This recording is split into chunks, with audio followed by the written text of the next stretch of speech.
सभी स्टूडेंट को good morning. फिर से नए वीडियो में स्वागत है। दोस्तों स्क्रीन पर देख ही रहे हम लोग किस टॉपिक पर बातचीत करने वाले हैं। तो चलिए बिना समय के बाद वीडियो को स्टार्ट कर लेते हैं। और आज के डेट में न्यू वैकेंसी, पुराने वैकेंसी की रिगार्डिंग जो अपडेट निकल के आई है, इस वीडियो में सारी जानकारी वन बाय वन करके डिटेल्स में बताने वाले हैं। साथ ही साथ सुप्रीम कोर्ट से बीटीएससी एएनएम 10,709 केस के बारे में जो अपडेट निकल के आई है, तो इस वीडियो में हम लोग डिटेल्स में कवर करेंगे। इसलिए यह वीडियो हम सभी स्टूडेंट के लिए बहुत इंपॉर्टेंट होने वाली है जो बीटीएससी एएनएम 10,709 पोस्ट का फॉर्म भरे और चाहते हैं या वैकेंसी काउंसलिंग के आधार पर क्लियर हो। तो बिना स्किप के वीडियो को पूरा देखिएगा। इससे पहले हमारे चैनल पर अपने चैनल को सब्सक्राइब कर और नोटिफिकेशन ऑन करिएगा डेली बेसिस से सही वीडियो पाने के लिए। दोस्तों वीडियो में बने रहिए। चलिए सारी जानकारी वन बाय वन करके इस वीडियो में डिटेल्स में बता रहे हैं, न्यू वैकेंसी, पुराने वैकेंसी के रिगार्डिंग और बीटीएससी एएनएम 10,709 केस के बारे में। आप लोग वीडियो में बने रहिए। तो दोस्तों देख लीजिए 26 अक्टूबर की big breaking news, BTSC ANM 10,709 case update.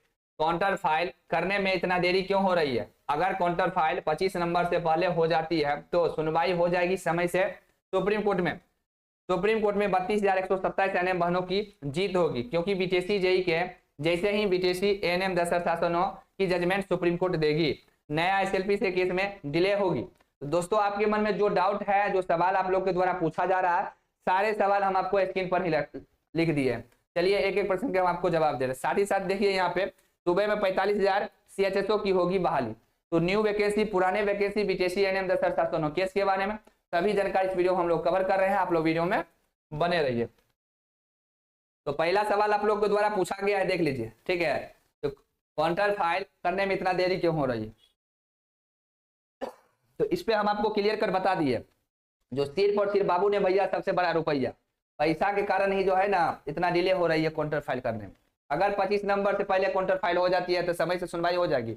बिल्कुल, बहुत सारे आपको सोशल मीडिया पर बताते होंगे नहीं, काउंटर फाइल अगर 25 से पहले हो भी जाती है तो 25 को ही सुनवाई होगी। ऐसा कुछ नहीं है। देखिए केस को सुनवाई जो है ना करवाने का काम है एडवोकेट का। वो एडवोकेट केस को चढ़ाएंगे तो सुनवाई आपको समय से पहले हो जाएगा। अब देखिएगा कोई भी केस, आज केस हुआ और आज नहीं कल आपको सुनवाई हो जाएगा, 2 दिन में सुनवाई हो जाती। क्यों? क्योंकि वह जो है ना एडवोकेट केस को चढ़ाते हैं, तो वो एडवोकेट पर निर्भर करता है, अर्जी करता है। इससे पहले भी हम आपको वीडियो में बताए थे, अगर 1 सप्ताह में काउंटर फाइल हो जाती है तो 1 सप्ताह में हम लोग को जो है रजिस्ट्रार साहब की यहाँ सुनवाई हो गया, फाइनल सुनवाई के लिए जज साहब के टेबल पर केस चला जाएगा, जज साहब के पास केस ट्रांसफर हो जाएगा। ये हम पहले भी बताए और अभी भी हम आपको बता रहे। अगर समय से पहले काउंटर फाइल होगी तो समय से पहले जो है ना रजिस्ट्रार साहब के यहाँ सुनवाई होके फाइनल सुनवाई है तो जज साहब के टेबल पर ट्रांसफर हो जाएगी केस, समझे। तो बहुत सारे लोगों को जो है ना थोड़ा सा नॉलेज की कमी है, तो वो आपको ये बता रहे नहीं, समय से पहले भी काउंटर फाइल हो जाएगी तो 25 नंबर को ही सुनवाई होगी। ऐसा कुछ नहीं, ठीक है। ऐसा अगर कोई बता रहा है तो उसको कहिए बाबू थोड़ा सा नॉलेज ले लो, उसके बाद ही बताना।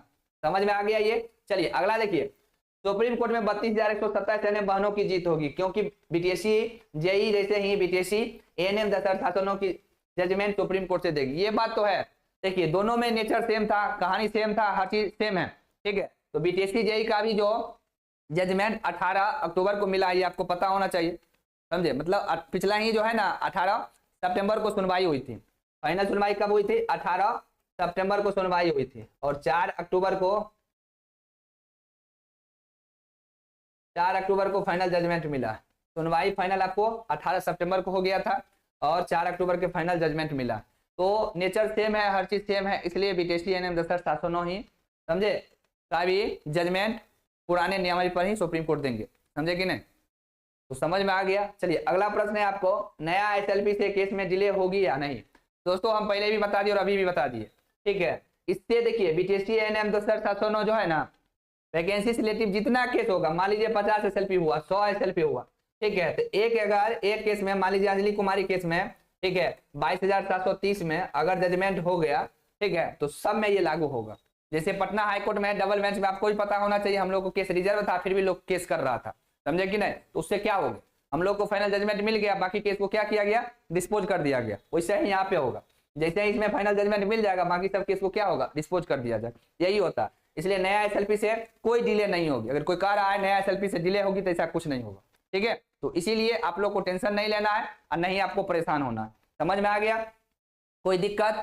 तो ये हम आपको समझा दिए, जो काउंटर फाइल समय से पहले होगा तो समय से पहले सुनवाई भी होगी, ऐसा नहीं होगी। ये तो एडवोकेट साहब पे निर्भर करते हैं। एडवोकेट साहब जो है चाहेंगे तो केस के 1 सप्ताह के अंदर भी सुनवाई होगी और फाइनल सुनवाई है तो जज साहब के टेबल पर केस ट्रांसफर हो जाएगा, ठीक है। और उसके बाद जज साहब अपने अकॉर्डिंग आपको समय देंगे और उसके बाद फाइनल केस की सुनवाई होगी। ऐसा नहीं है जो लोग बता रहे हैं नहीं, अगर काउंटर फाइल समय से पहले भी हो जाती है तो 25 नंबर कोई सुनवाई होगी, ऐसा कुछ नहीं। समझ में आ गया?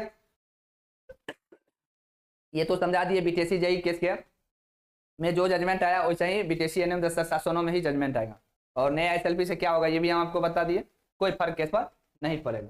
अब जो न्यू वैकेंसी जो आई है उसके बारे में हम लोग थोड़ा सा बात कर लेते हैं।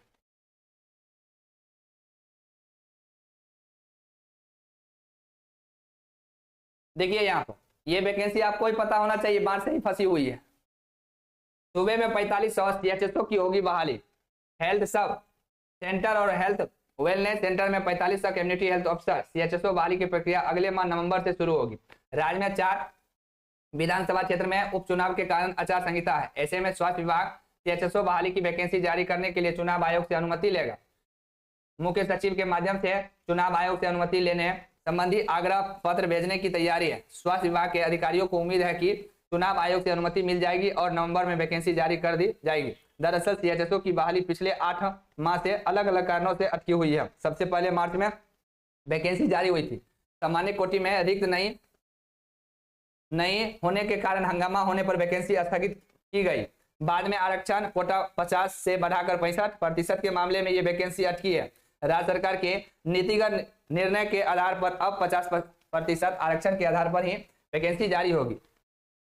बीएससी नर्सिंग पास अभ्यर्थियों से राज्य स्वास्थ्य समिति आवेदन लेगा। संविदा कॉन्ट्रैक्ट के आधार पर नियुक्ति होगी। प्रतिमाह 32,000 वेतन और 8,000 रुपये इंसेंटिव सहित 40,000 रुपये मिलेंगे। समझे कि नहीं?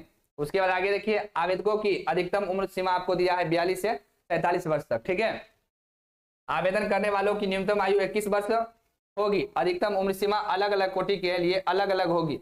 अनारक्षित और आर्थिक रूप से कमजोर वर्ग के लिए अधिकतम उम्र 42 होगी। अनारक्षित और आर्थिक रूप से कमजोर वर्ग की महिलाओं के लिए 45 वर्ष होगी। पिछड़ा और अति पिछड़ा वर्ग की महिलाओं और पुरुष के लिए 45 वर्ष अधिकतम उम्र होगी।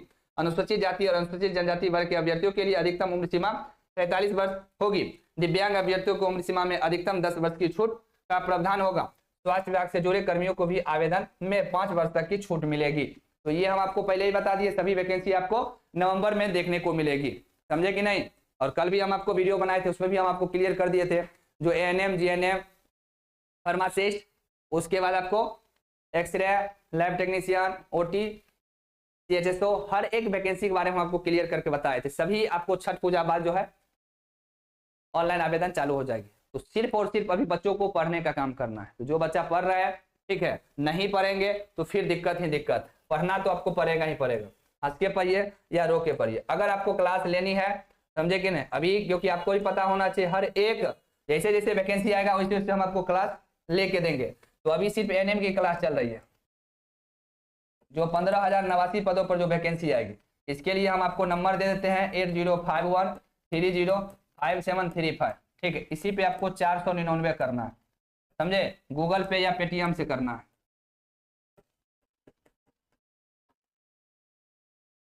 समझे कि नहीं? जिनको भी क्लास लेना है फटाफट ले लीजिए।